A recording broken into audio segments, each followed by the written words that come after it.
उत्तर प्रदेश के पवित्र वाराणसी यानी काशी शहर में लल्लू नाम का एक सीधा साधा ऑटो ड्राइवर रहता है।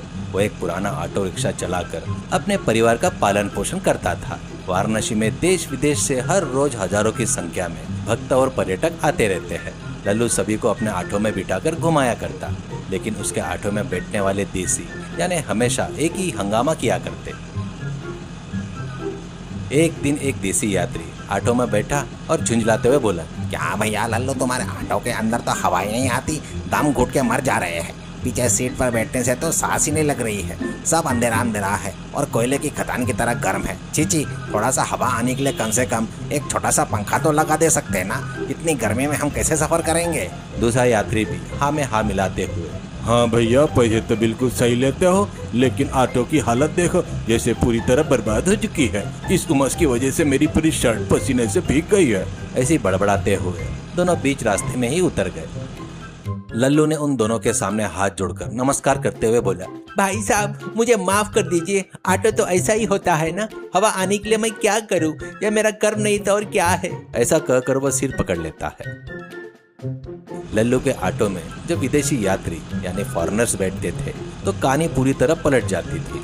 जैसे वे ऑटो में आकर बैठते, उनके मुंह बन जाते थे। एक विदेशी पर्यटक ने लल्लू की तरफ देखा और बोला, अरे लल्लू, व्हाट इज दिस? हम अपने ठंडे देश से यानी कोल्ड कंट्री से यहाँ इतनी दूर सफर करके आए हैं, वे अच्छी धूप यानी सनलाइट के लिए। हम वाराणसी की धूप का आनंद लेना चाहते हैं, लेकिन तुम्हारे ऑटो के अंदर बिल्कुल भी धूप नहीं आ रही है। हर तरफ साया और अंधेरा है। It's too bad, very disappointing. हमें यह राइड बिल्कुल पसंद नहीं आई। Stop the auto. उसने इंग्लिश और हिंदी मिलाकर गुस्से में कहा। उसकी पत्नी बोली, हाँ लल्लू, हमें सनलाइट चाहिए। इस ऑटो की छत तो पूरी तरह से बंद है। हमें विटामिन डी चाहिए, लेकिन यह तो सिर्फ छाव ही छाव है। नो, हम इस ऑटो में नहीं सफर कर सकते।